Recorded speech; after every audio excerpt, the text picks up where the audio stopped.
Buenos días, gracias a los presentes por su asistencia y bienvenidos al Museo del Ejército.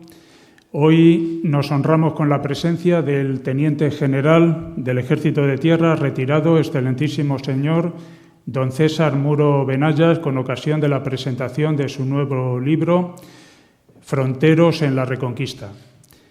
El Teniente General Muro, con quien tuve el honor de servir a sus órdenes en la Academia de Infantería, es toledano, nacido en Talavera de la Reina y, como bien saben los que le conocen, un gran soldado con una intensa vida profesional, exigente y enmarcada dentro del ámbito de la operatividad. En sus primeros empleos se forjó en unidades paracaidistas, donde llegó a mandar la tercera bandera paracaidista Ortiz de Zárate y a ocupar el puesto de jefe del Estado Mayor de la Brigada Paracaidista. En los empleos superiores ocupó puestos muy relevantes y de gran responsabilidad, como jefe de la Guardia Real, director de la Academia de Infantería, comandante militar de Melilla, jefe del Mando de Canarias y jefe de la Unidad Militar de Emergencias. Además de su actuación en el Sáhara Español, ha participado en diversas operaciones multinacionales, como en el Kurdistán iraquí, tras la Primera Guerra del Golfo, y 2 veces en Bosnia y Herzegovina como jefe del Estado Mayor de la Brigada Española. Entre los numerosos cursos que ha realizado, destacar que posee todas las especialidades paracaidistas del Ejército Español y otros cursos paracaidistas de ejércitos extranjeros, además del curso de Estado Mayor y el curso de alta gestión de recursos en el Centro Superior de Estudios de la Defensa Nacional. Su brillante hoja de servicios contempla muy numerosas condecoraciones, no solo del Ejército de Tierra, sino también de la Armada, Ejército del Aire, Guardia Civil, Policía Nacional, Protección Civil y Arzobispado Castrense, destacando entre ellas algunas de sus grandes cruces, la de la Orden del Mérito Militar, la de la Real y Militar Orden de San Hermenegildo y de la Orden del Mérito de la Guardia Civil. A nivel internacional ha sido condecorado también por diversos países como Francia, Alemania, Marruecos, Brasil, Argentina y Uruguay. Soldado de reconocido prestigio, se le concedió el premio Gran Capitán en el año 2018, un premio que constituye el máximo galardón que la Infantería Española concede por méritos excepcionales y con carácter muy restrictivo, tan solo una concesión cada 5 años. Ha sido a lo largo de su vida un gran divulgador de la cultura militar a la sociedad y muy especialmente en el ámbito universitario, y es el creador de 3 cátedras universitarias en el seno de las Fuerzas Armadas: Garcilaso de la Vega en Toledo, General Marina en Melilla y Comandante Sánchez Gey en Madrid. Es académico de número de la Academia de las Ciencias y las Artes Militares y es presidente y fundador de la Asociación de Amigos del Camino Español de los Tercios, que creó precisamente para divulgar las gestas de los gloriosos tercios españoles de nuestro siglo de oro. Es amante y gran lector de novela histórica y también autor de una trilogía dedicada a la infantería española: Infantes sin leyenda, de 2017, Infantes con leyenda, 2018, Soldados de leyenda, 2019. Hoy nos presenta su 5ª novela, que es la segunda de una nueva trilogía dedicada a los fronteros. La primera, Fronteros en América, cuyos protagonistas fueron aquellos que combatieron frente a apaches y comanches en la extensísima línea fronteriza del Virreinato de Nueva España. Esta nueva novela, Fronteros en la Reconquista, está dedicada a aquellos que vivieron y combatieron durante 8 largos siglos, durante todo el periodo de la Reconquista, en las sucesivas fronteras peninsulares durante todo este proceso.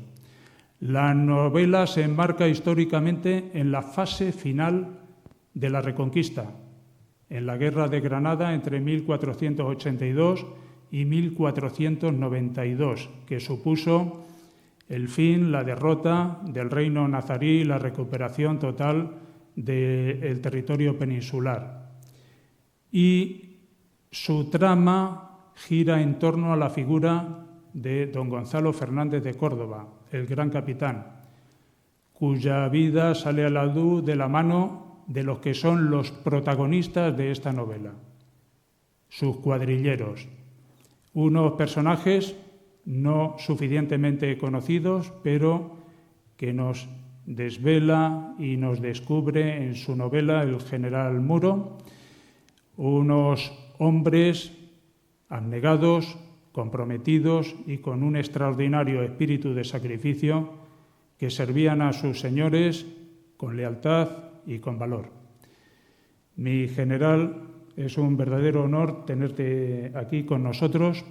Enhorabuena por esta novela, esta nueva novela,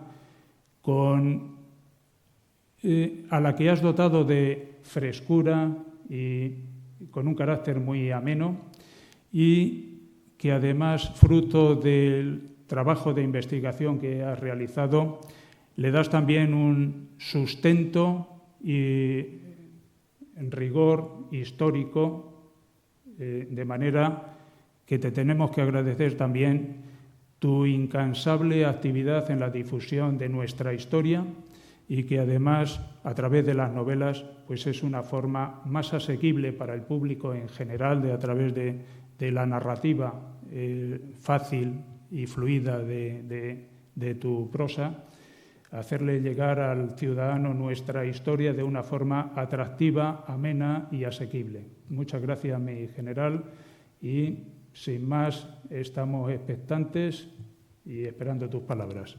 Muchas gracias.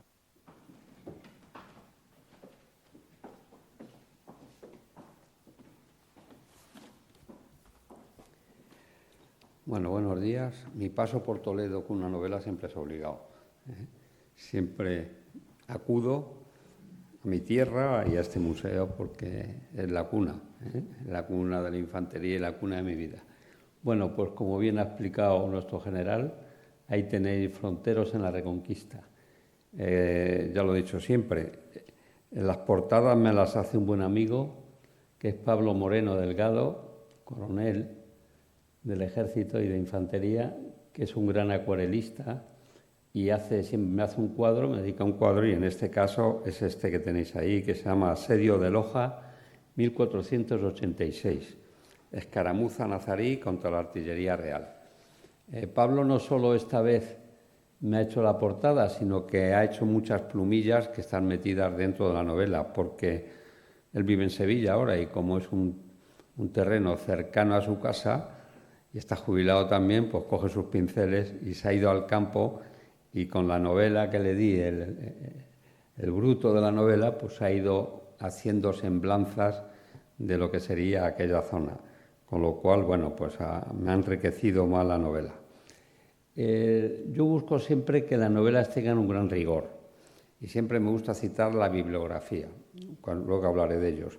Entonces, en este caso, en lo que es historia militar pura, me he basado en Almirante, en la historia militar de España. A mí Almirante es un hombre que me encanta. Y precisamente lo he contrastado con una nueva tesis que está saliendo, que es de un suboficial mayor o teniente de ABS, que está retirado, es a Mogaburo, sobre la historia de la profesión militar. Apunta cosas nuevas, es controvertido en cierta parte para gente del instituto, pero bueno, es curioso el investigar y ver lo que escribe. Bueno, de la Guerra de Granada hay un clásico que es Ladero. Ladero Quesada es un gran historiador que si alguien tiene que saber de la Guerra de Granada hay que irse a leerle. Y luego también hay que leer mucho de las crónicas, porque la Guerra de Granada tiene grandes cronistas. Es de las guerras que mejores cronistas tiene. Unos porque eran testigos, otros porque supieron reflejar lo que les contaron los testigos, ¿no? Y está Hernando de Baeza, Hernando del Pulgar, Luis Suárez, Andrés Bernaldez, cronistas importantes. Como ha dicho el general, me baso mucho también en don Gonzalo Fernández de Córdoba, que todavía no era gran capitán, era un desconocido.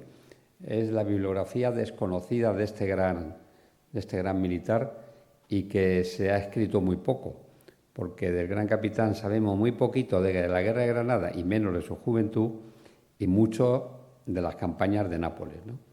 Entonces, bueno, pues ha sido muy divertido, por así decirlo, profundizar en esa parte del gran capitán, leyendo a Jorge Vigón, a Sánchez de Toca y Martínez Láinez, que hicieron una bibliografía muy buena, a Calvo Pollato, que ha hecho una novela, y luego pues mucho de Internet. La verdad es que esta vez me basa mucho en Internet porque había mucho que ver de ciudades, paisajes, lenguaje, costumbres, vestuario, comida, cómo era la sociedad nazarí, etcétera, etcétera. Y bueno, en eso estamos. Pues sin más vamos a empezar a hablaros un poco de la novela. Si me hace caso esto, no sé dónde tengo que apuntar.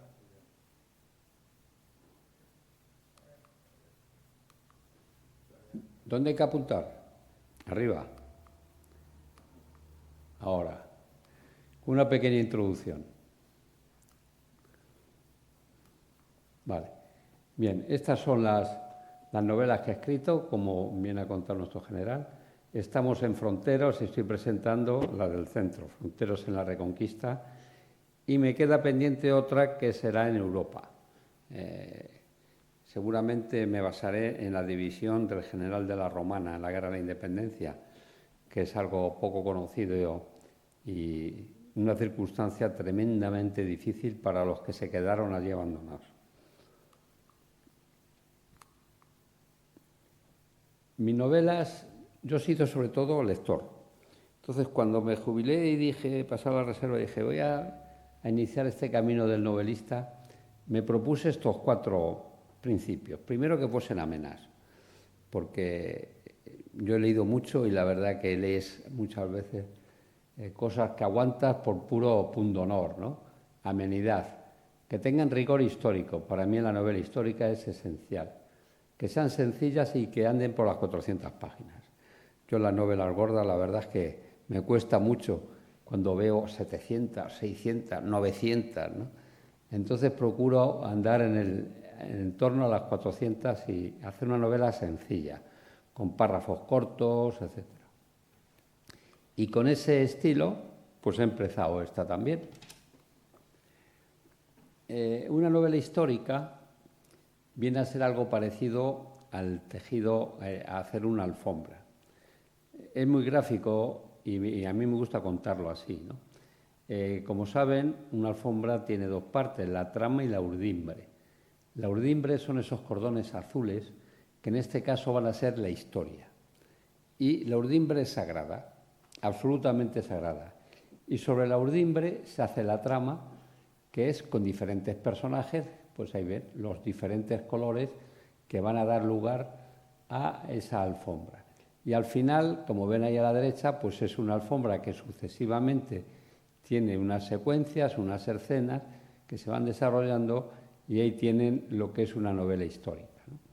Algo así, podríamos decir, y muy parecido a esto, es como realmente voy haciendo mis novelas y todas las novelas se hacen de una manera similar.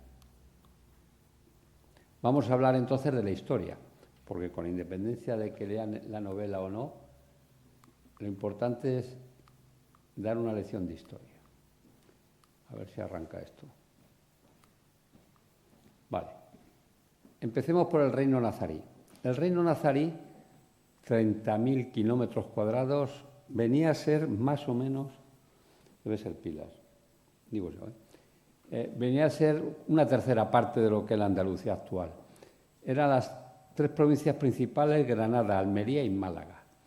Y como ven, Ahí en verde tienen las ciudades más importantes de aquel reino nazarí: Ronda, Málaga, por supuesto, Motril, Granada, Baza y Almería.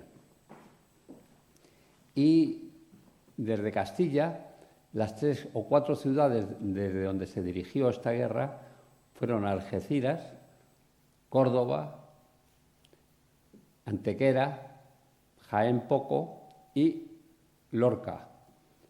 Y en ese esquema empecemos a hablar. ¿Cuántos habitantes había ahí? 500.000, más o menos.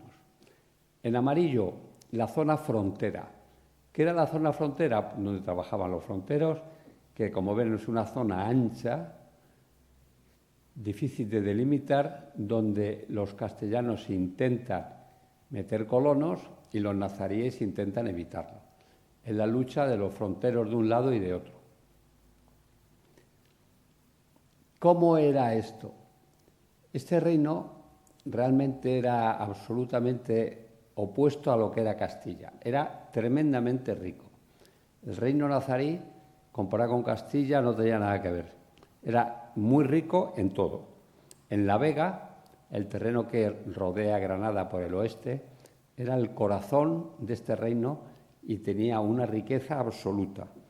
Los nazaríes son los creadores de la fruticultura, árboles frutales tratados de manera sistematizada y homogénea. La horticultura, productos de la huerta, hacían huertas. El regadío, eran expertos agricultores. Eran los principales productores de seda del mundo. Todo esto estaba lleno de moreras. Seguro que los que peinan canas como yo recordarán cuando teníamos en una caja moreras con gusanos de seda. Pues todo lo que era La Vega estaba lleno de moreras y gusanos de seda, telares de seda, que luego no subimos a explotar cuando los castellanos ocupamos el reino nazarí. Es una industria que se perdió, pero éramos los que mejores mantos y tejidos de seda hacían en el mundo. Los exportaban a todos lados del mundo oriental, grandes coloridos, etc. No solo eso, eran grandes artesanos, eran el principal país productor de cerámica del Mediterráneo. Aquí hacían tinajas grandes y de todos los tamaños que eran el envase universal para el transporte de mercancías. Pues la mayoría de las tinajas se hacían en el reino nazarí, entre Granada y Ronda sobre todo. ¿Qué más tenían? Minería. Ya empezaron a explotar la minería que ya habían heredado de los visigodos y de los íberos y los romanos también, ¿no? Expertos en construcción, solo hay que recordar la Alhambra y los palacios que hicieron, con una construcción mucho más avanzada que la castellana. Y luego en el mundo cultural, muy aficionados a la astronomía, a la medicina, a la filosofía y a las matemáticas. En contra, Castilla, pues nada, pobreza, religión y mucho hambre. Esto es lo que se van a enfrentar, un reino y otro. El inicio de la guerra arranca, no lo he dicho, pero el reino nazarí era un reino tributario de Castilla desde que Fernando III tomó Jaén, que era un reino tributario que todos los años pagaban un impuesto para estar en paz. Así simplemente. Pero estos hombres, que realmente sufrían muchos impuestos, a través de sus municipios, etcétera, le dijeron al sultán que estaban pagando impuestos para tener un ejército, el ejército nazarí era profesional, y que a su vez pagaban un impuesto a los cristianos para tener paz, que una cosa u otra era absurda. Total, el sultán Muley Hacén le convenció su mesuar, que era su órgano de apoyo y legislativo, y cuando tuvo que ir con un embajador a pagar el impuesto, el embajador en junio de 1481 pues dijo esa frase que tienen en verde: Granada no sembrará oro para los cristianos, sino hierro para lanzas y alfanjes. Les estaba diciendo de una manera solapada que se acababa el impuesto y que no iban a continuar así. Bueno, pues el día de Navidad de 1481, perdón, desde Ronda tomaron Zahara, en la frontera. Eso fue causus belli ya, porque ya los reyes vieron que no era una lucha de fronteros, sino que había sido un ataque en toda regla a una ciudad cristiana como era Zahara. Les cogieron preso, mataron a la mayoría, etc. Casus belli. Y así lo tomaron los reyes. Y la contestación fue clara. El rey Fernando reunió a sus nobles y dijo esa frase que tenéis ahí en rojo: tomaremos Granada grano a grano. Esa fue la estrategia de la toma del Reino de Granada.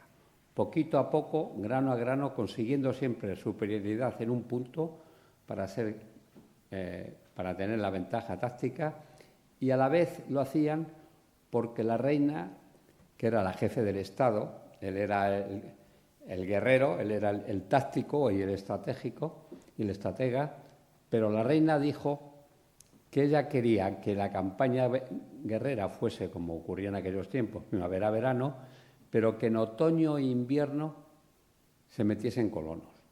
No quería que dentro se quedase gente que fuese hostil. Y desde el primer momento se marcó el respeto hacia el morisco, que era aquel que se iba a quedar en el reino nazarí, o aquellos que habían decidido irse al otro lado, que se les llamó mudéjares. Los mudéjares, sobre todo, que eran muchos nazaríes, como saben, acabaron el reino de Aragón y el reino de Valencia. Hay monumentos de arte mudéjar por toda esta zona, ¿no? Pues bien, esa era la campaña militar, grano a grano, y otoño e invierno, desplazados, colonos, etc.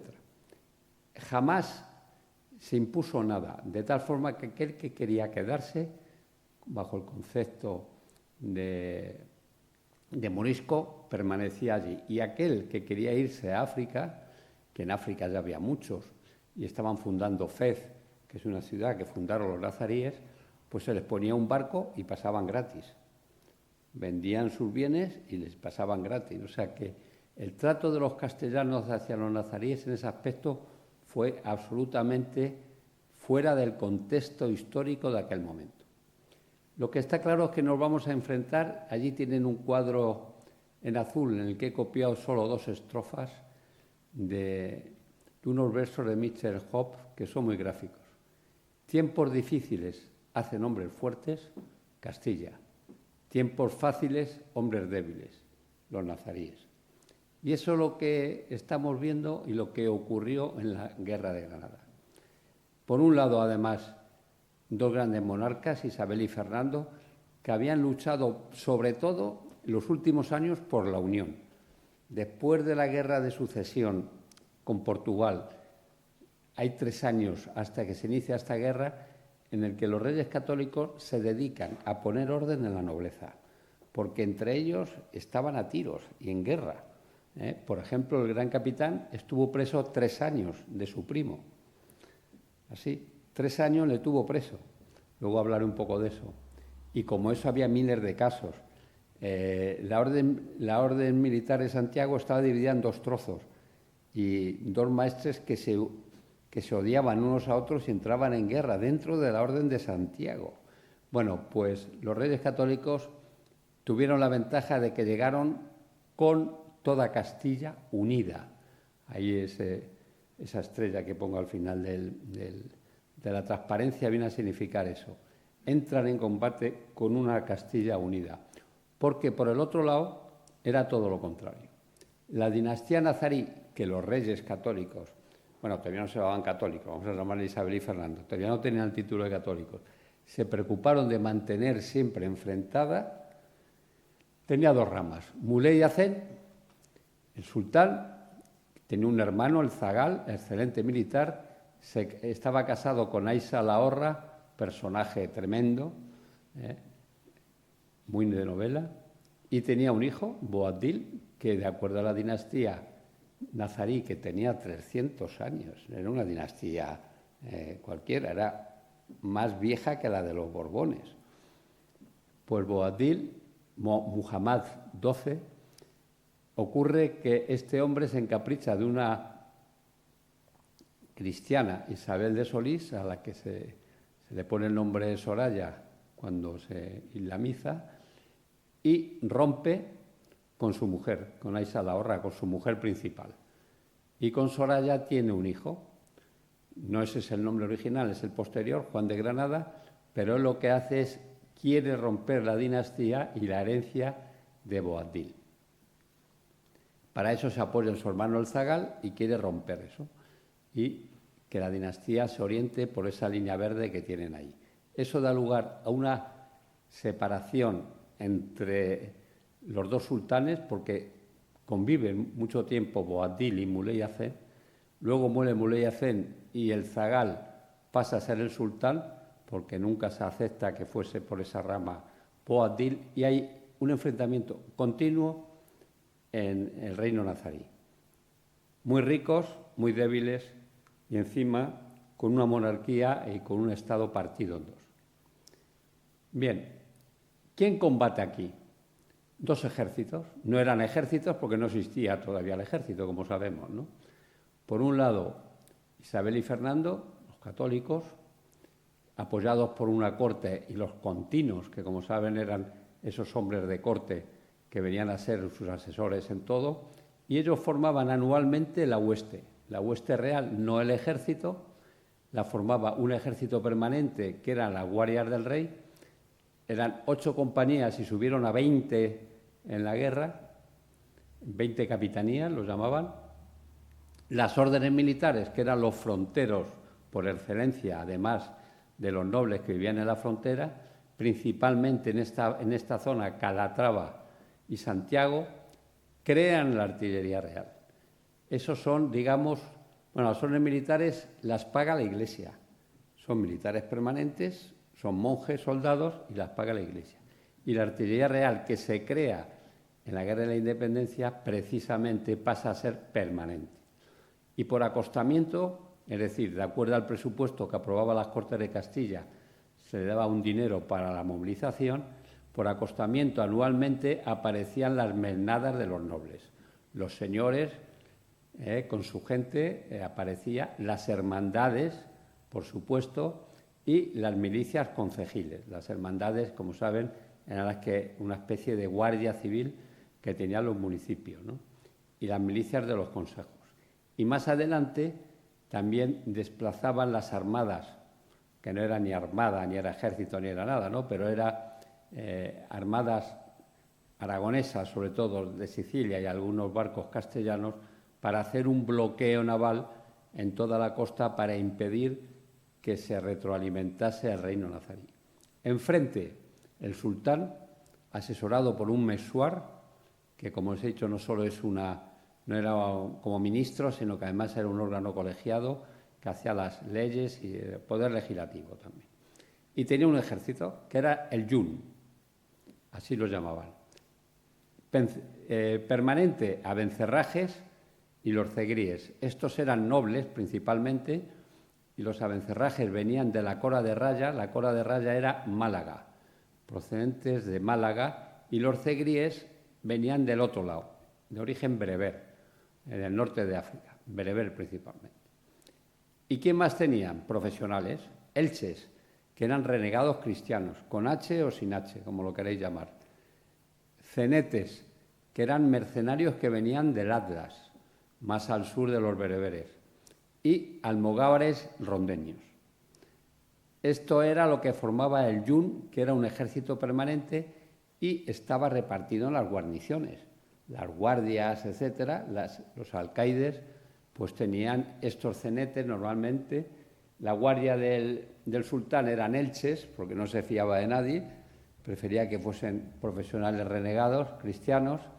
Y por último, los mujahidines. Mucho mujahidín vino a esta guerra. ¿Por qué hubo mucho mujahidín? Pues es muy fácil, porque la reina católica lo primero que hizo cuando empezó esta guerra es pedir al Papa una bula. Como saben, la bula era pues ir al cielo. Tú pagabas dinero y tenías de acuerdo a lo que decía la bula, pues esa ventaja de librarte del infierno, de estar en el purgatorio si había sido muy malo, y con el tiempo acabará en el cielo. Exactamente igual que hubo esa bula, y hubo extranjeros que no solo pagaron, sino que vinieron a combatir. Hubo incluso un batallón irlandés en la toma de Loja. Pero aparte de eso, los mujahidines fue la reacción a esto, fue la llamada de los minaretes de todo el mundo musulmán, y aparecieron la yihad. Otra vez, voluntarios para la guerra, gente vestidos de negro, etcétera, que caracterizaba a los mujahidines, pobreza, que venían a morir, venían a sacrificarse y morir para, de acuerdo a las suras del Corán, llegar a ese Edén prometido donde todo era placer, etcétera, etcétera. Las huríes y todas esas cosas que estaban continuamente calentándoles la cabeza, ¿no? Bueno, pues esos son los que se enfrentaban. Mientras que el reino castellano se basaba principalmente en la caballería pesada, estos eran caballería ligera. Y, bueno, se vestían, como ven ahí, una loriga, un casco semiesférico en punta con turbante, era eso lo más distinguido, un escudo, madera o cuero, bivalvo o de tipo corazón, tenían coraza, cosela de cuero solo en el pecho, arco mongol, que era un arco muy complejo, jabalinas y luego el alfanje o la cimitarra. Eran grandes jinetes, hay que reconocerlo. Era gente que como combatientes eran muy adelantados. Es más, la caballería nuestra, que era pesada, como les digo siempre, en los combates que tuvieron, que no fueron muchos, pero los combates que tuvieron siempre les aventajó la caballería ligera por la forma de montar. Ellos montaban a la jineta y los castellanos a la brida, a estribos largos. Hacía mucho peso y el caballo no podía maniobrar bien como ellos, que montaban a la jineta estribos cortos y con las piernas y las rodillas manejaban el caballo en sus giros, etcétera, mucho mejor, aparte que llevaba mucho menos peso. Bueno, pues estos son los ejércitos que se enfrentan. No, me he pasado. Perdón. Y esto es la secuencia de la guerra, para que tengan una idea más o menos de lo que fue esta guerra. Tuvo 3 fases. La primera, como ven ahí con un numerito, entre el año 82 y el 84. ¿Cómo se hizo esta primera parte? Con procedimientos medievales. Todavía estábamos en esa caballería pesada, en cosas así. ¿Qué se hizo? Sobre todo atacar la Vega. La Vega, como les decía antes, era el corazón de la riqueza. Y desde Loja hasta Granada, todo lo que es la Vega de Granada, que actualmente, si pasean por allí, van a ver que es un erial, es una porquería, pues antiguamente era un vergel. Eso es lo que hemos perdido, hay que reconocerlo. Pues bien, entonces principalmente atacaron la Vega y dentro de la Vega, Alhama. Alhama de Granada es una ciudad que está más o menos a 40 kilómetros de Granada, que tenía un balneario y era la residencia de verano del sultán y de la alta aristocracia, ¿no? La nobleza nazarí. Y fue como decir, oye, aquí estamos nosotros y os vais a enterar. Y en ese centro de ese cuadrado de la Vega, que estaba Alhama, lo estuvieron defendiendo durante 2 años, sin que, bueno, lo tomaron con unos escaladores, etcétera. Es una historia muy bonita. Y lo estuvieron defendiendo pues todo el tiempo, porque hacían columnas de suministros, llevas, los llamaban, era una columna logística protegida por caballería y por infantes y por hombres a pie, y lo iban metiendo, ¿no? Pues la primera época, la primera fase fue medieval. Aprendieron, y en la segunda fase, que era atacar a la Cora de Raya, que es la zona de Málaga, Ronda, todo esto, aprendieron. ¿Y qué aprendieron? Que había que tener artillería. ¿Por qué? Porque con las catapultas, ya era esto del grano a grano del gran capitán, llegar a una ciudad que aunque no tenían muros de piedra, sí los tenían de adobe fuertes, pero con las catapultas era muy difícil abrir la brecha, o muy impreciso. Y supieron que con cañones y con artillería, pues obviamente eso iba a acabar. Y aquí crearon su artillería. Fue la reina la que se empeñó en ello, un gran presupuesto. Hicieron en Córdoba y en Andújar fábricas de cañones y trajeron gente de borgoñeses que eran expertos en el manejo de pólvoras.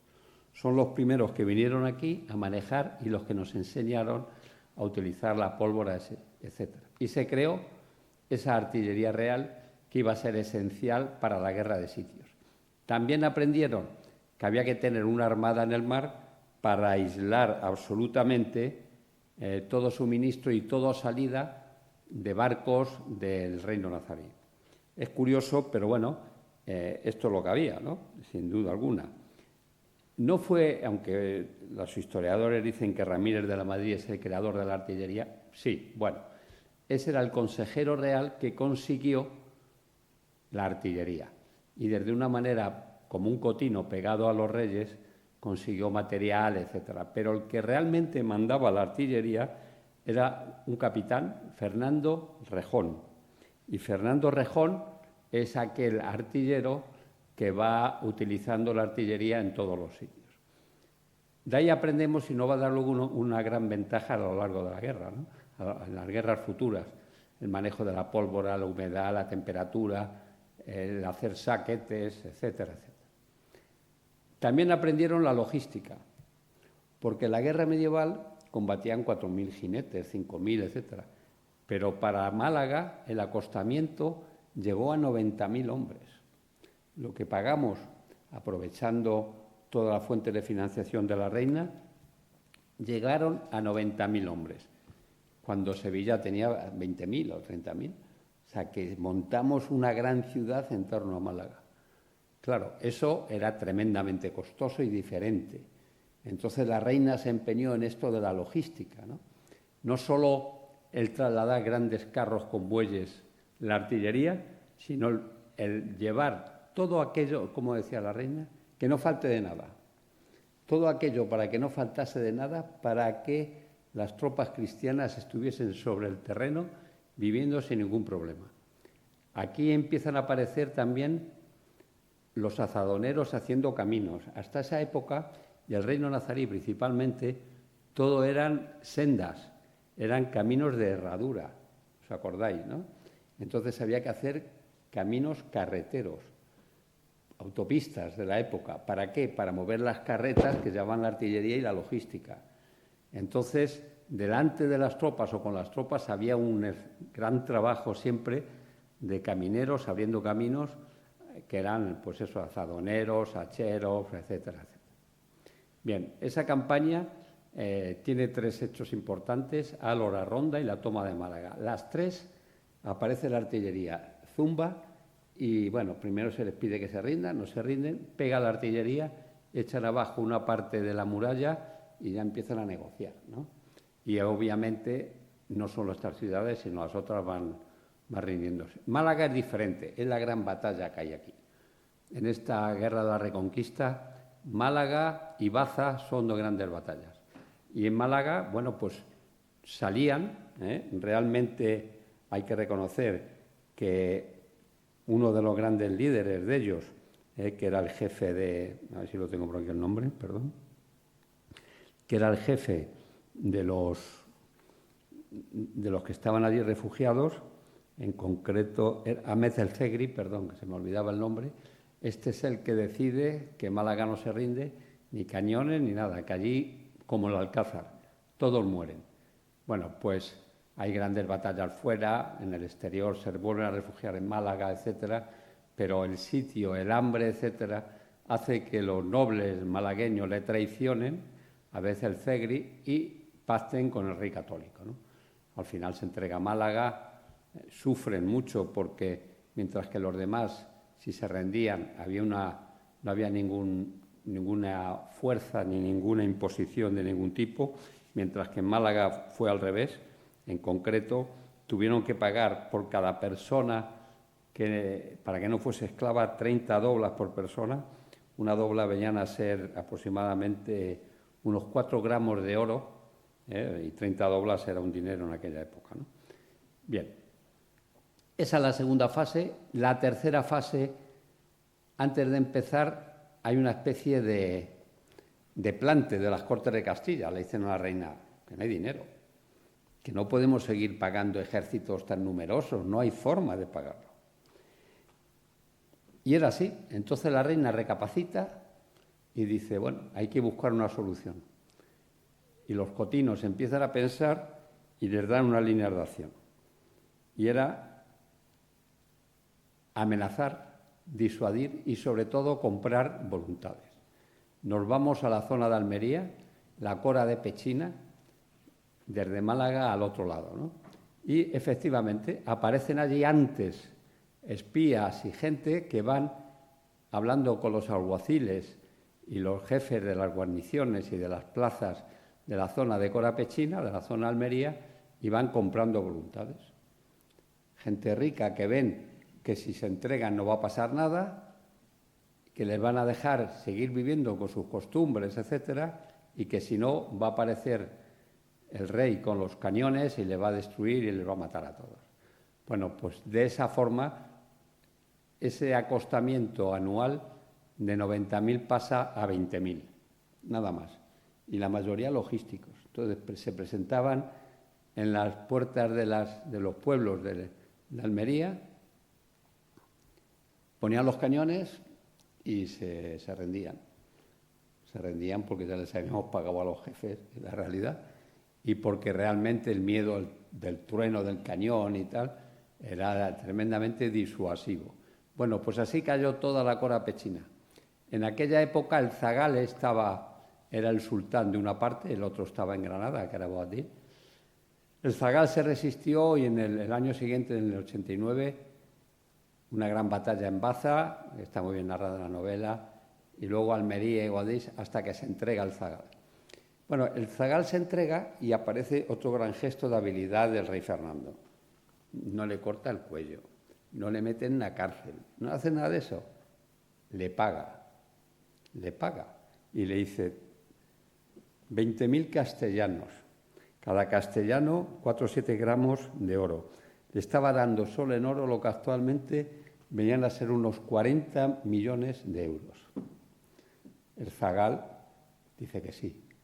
¿Y qué pasa con el zagal? Pues que pierde todo prestigio y todo ascendiente ante su gente. Pues eso, es un vendido a los cristianos, es un hombre tal, y acaba, inicialmente le dan toda la zona de la Alpujarra y a los 4 meses el rey dice, venga, te compro la Alpujarra y te doy otros 10.000 castellanos. Lo acepta y ya no le quiere nadie. Y el zagal, que era realmente el líder de todo el reino nazarí, porque Boabdil era un hombre débil, era el rey chico, como le llamaban, se va a la zona de Argel, se refugia en un reino en la zona de Argel, se lleva el dinero, pero pierde todo el liderazgo. Entonces, la moral nazarí cae absolutamente. Y después de esto pasamos ya al final de esa tercera fase, que es eso que tienen en rojo, 2 años, 90 y 91, que es lo que era la Cora Elvira. Cora Elvira era la zona de Granada. Bueno, el Boabdil, que hasta ese momento lo habíamos cogido 3 veces, bueno, ahí tienen lo que cuando se le capturó, todo su equipaje, cuando le tomaron precisamente, vamos a la batalla, esta lo tengo por aquí.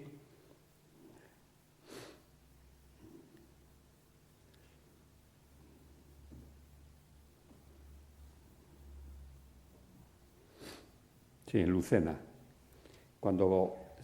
La primera vez que se le capturó en Lucena fue cuando se le retiró todos esos ropajes que tenéis aquí y lucís en el museo, que se lo quedó la familia Gonzalo de Córdoba y luego sus herederos, etc. Bien, pues Boabdil, que estaba protegido de los reyes cristianos, cuando le dicen que entregue Granada, dice que no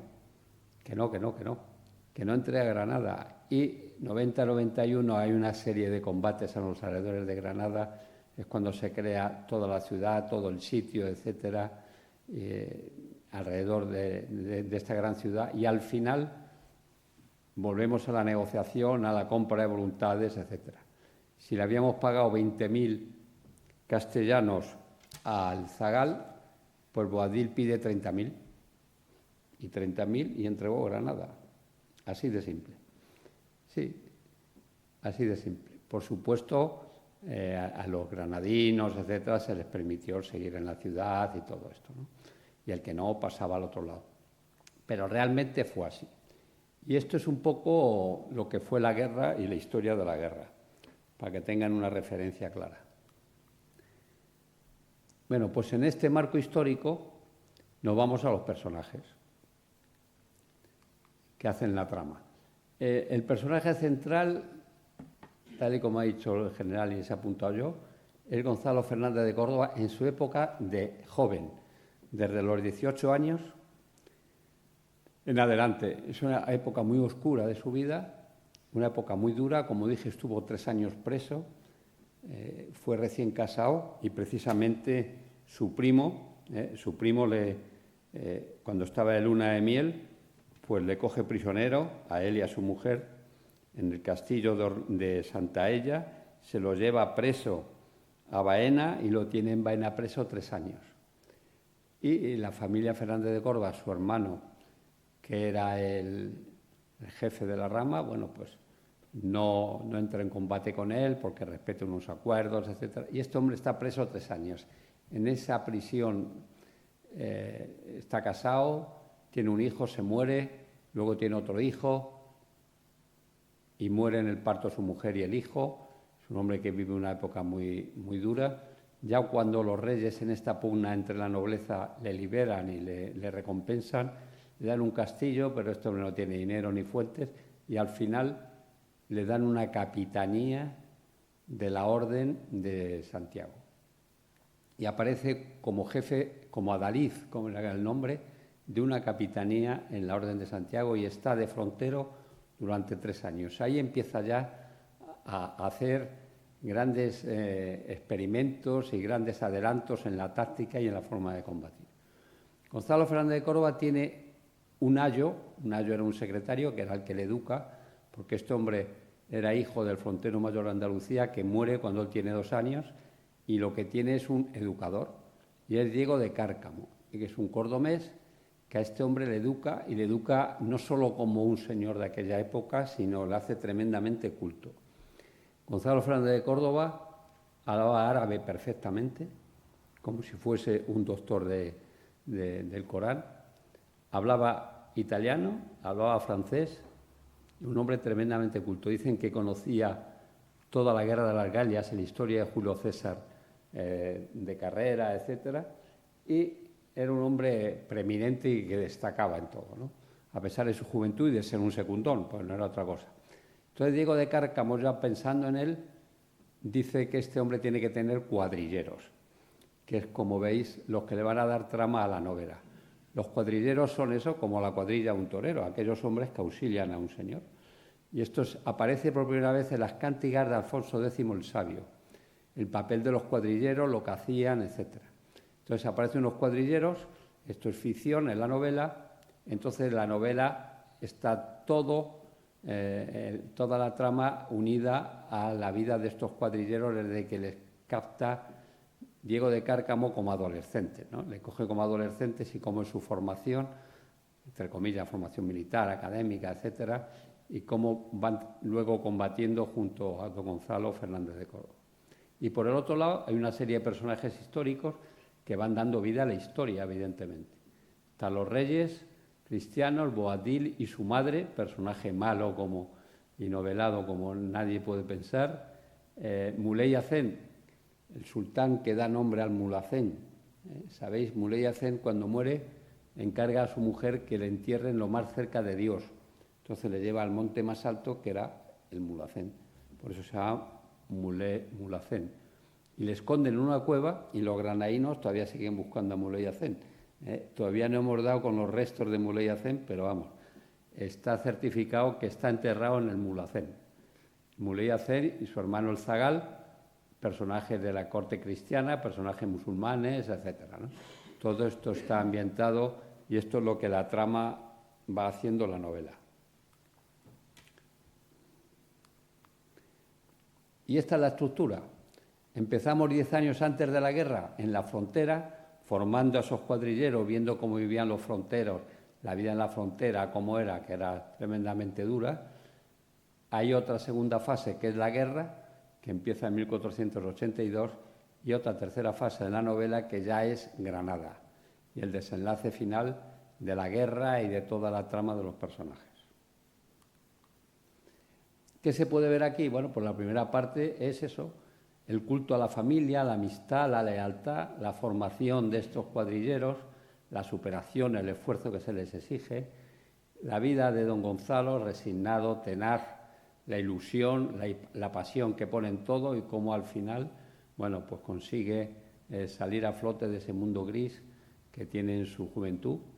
La segunda parte es la guerra, el valor, la destreza, la importancia del equipo, la pericia táctica, la estrategia, la innovación que va metiendo el gran capitán, que luego hablaré de ella, el amor, novela, y luego todo lo que es Granada, ¿no? La tercera fase, toda la negociación de Granada, la generosidad por la parte cristiana, el esfuerzo en todo momento, el amor y la fe que es tal, y por el lado nazarí, pues eso, la división, el individualismo, el afán de codicia, el dinero, etcétera, etcétera.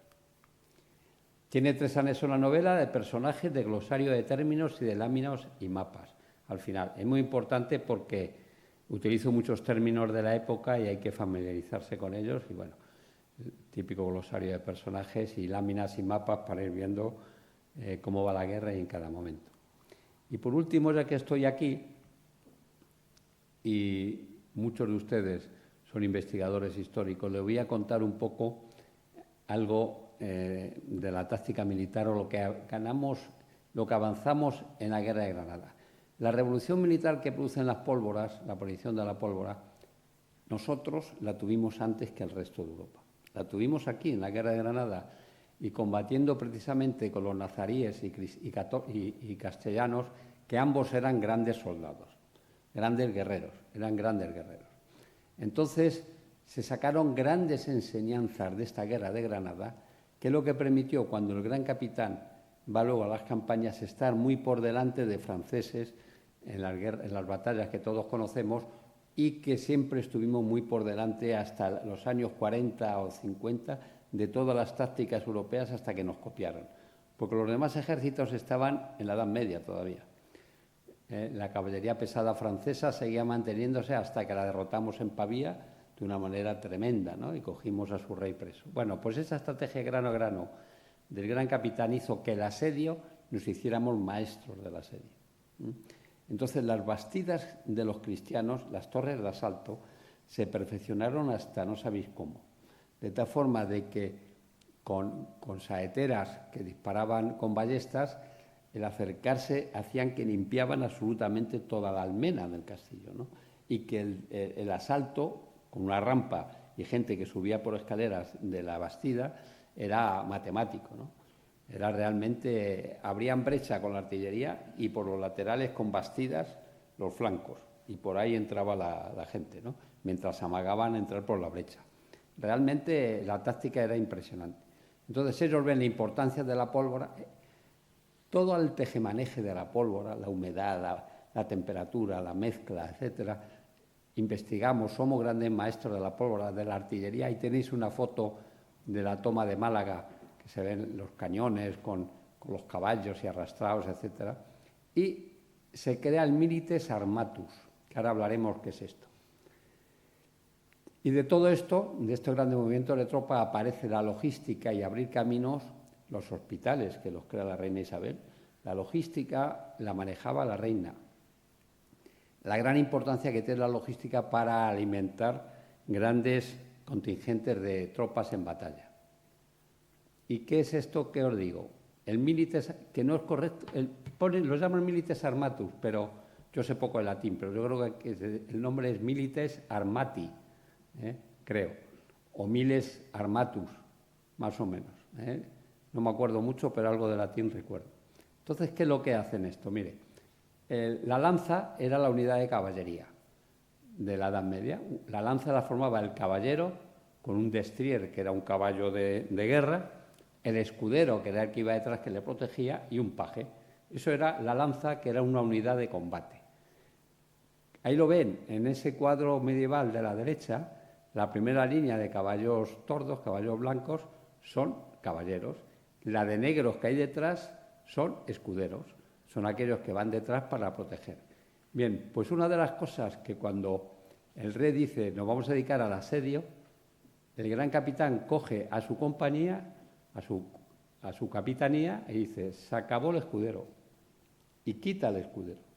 Y dice, a partir de ahora, los caballeros que combatan por parejas y que lleven paje, pero por pareja. Se acaba el escudero. Y el escudero, junto a las mernadas feudales, lo convierte en rodelero. Y aparece, el rodelero es el primer germen de la infantería, del infante, que luego lo va a crear en Nápoles, ¿no? Bueno, el rodelero, como ven a la derecha, casco, cosela, la rodela, que era el escudo, la espada y lanza o jabalina. En aquella época utilizaban la lanza para proteger al hombre que iba a pie y la jabalina también, como hacían las legiones romanas, ¿no? Con los Plinius, ¿no? Pues algo así. ¿Qué es otra cosa que aparece y que está perfectamente reflejado en todas las crónicas? Que aparecen apoyos cercanos. Ante el arco compuesto mongol, que era el arco de aquella época mejor, que utilizaban los nazaríes, que es ese que ven ahí, aparece la ballesta, pero la ballesta europea era muy pesada y muy grande, y vamos haciendo ballestas pequeñas, como esa que tienen ese guerrero que está de rodillas. ¿Por qué? Porque aparecen los ballesteros apoyando a los rodeleros a corta distancia, es el germen de la infantería. Mientras que unos combaten con la espada y la rodela, aparece un ballestero que al que está combatiendo con el otro le fusila con la ballesta. Esto lo hacen en la Guerra de la Independencia, en la Guerra de Granada. Y aparece la espingarda, que como ven, ahí a la derecha pues era un tubito con un simple horquilla en el que uno se jugaba la vida disparando, ¿no? Pero en concreto lo que aparecen son apoyos cercanos a la gente que va a pie, que son los que hacen el asedio, realmente. Porque la caballería en los asedios no vale para nada. Por eso pasan a ser ligera con el tiempo. Acaba la Guerra de Granada y nos encontramos que la caballería nuestra tiende a ligera, que también combaten a pie, como milites armatus, que ya no hay escuderos, sino que combaten por parejas, que todos los peones a pie se coordinan y forman un grupo de rodeleros, ballesteros que los apoyan, lanceros que les apoyan o espingarderos. Es decir, al rodelero ya tenemos unos apoyos cercanos. La artillería que coge una fuerza tremenda y que aparecen especialidades de mucho valor, como era lo que posteriormente se llamó gastador, azadoneros, hacheros, picadores que abrían caminos, los minadores, obviamente con el manejo de la pólvora en los cimientos, y los escaladores. Muchos de los combates y ciudades que se tomaron, como Alhama, fue a base de grandes escaladores que de noche dieron una especie de golpe de mano. Todo esto hizo que en el 97 empezase ya la ordenación del ejército con la desaparición de la hueste y la creación del ejército, ¿no? Desaparecen las órdenes militares como fuerza militar y ya empieza a crearse el ejército con esta ordenanza y las sucesivas que se hicieron en 7 años. Todo este avance es lo que nos dio esa preponderancia luego en las guerras con los franceses, principalmente en Italia. Y muchas gracias.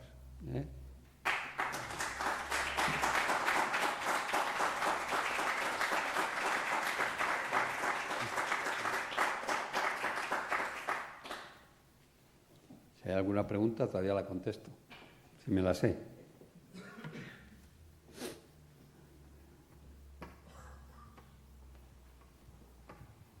Os he convencido, ¿eh? Pues muchas gracias.